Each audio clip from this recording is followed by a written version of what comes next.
A quote from Stephen Covey, I believe, is very relevant for us all right now. It reads, "There are three constants in life: change, choice, and principles." The world we're living in, with its ever-evolving pandemic impacts, demands that organisations and leaders be nimble.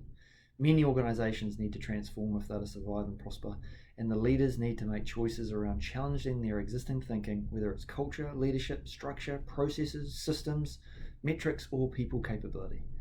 What we find is organisations have a strategy focused on attaining future success, but systemic gaps across these different areas because they're most often aligned to the past.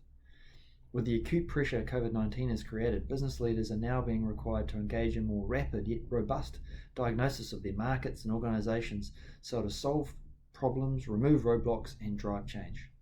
But unless there are accurate insights to drive the right actions, organisations often find themselves wasting resources and failing to actually meet their objectives.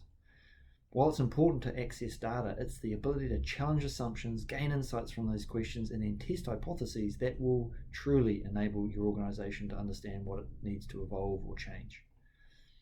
Often when we work with clients, one of the key takeaways is the realisation that the importance of challenging people's paradigms. When it comes to data, issues of interpretation, bias, and assumption are often overlooked.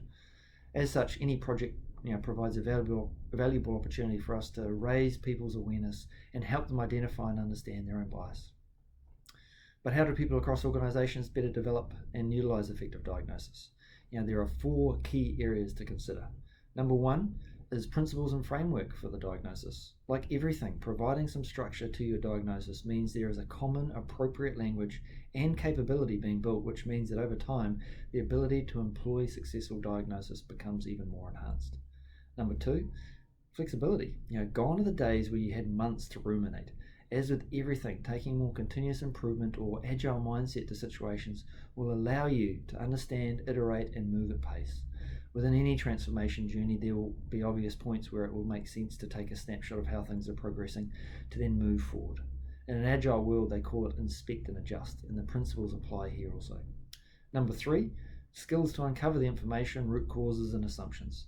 Initially, the best bet may be to use a partner who can bring expertise to the table, which will enable quick, robust diagnosis to ensure the transformation journey begins as it needs to continue.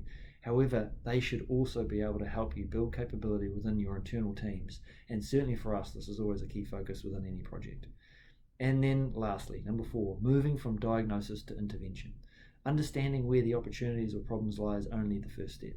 Organisations need to know how to use these insights to drive the right types of interventions that will enable the success of any transformation and, as a result, the delivery of the strategy.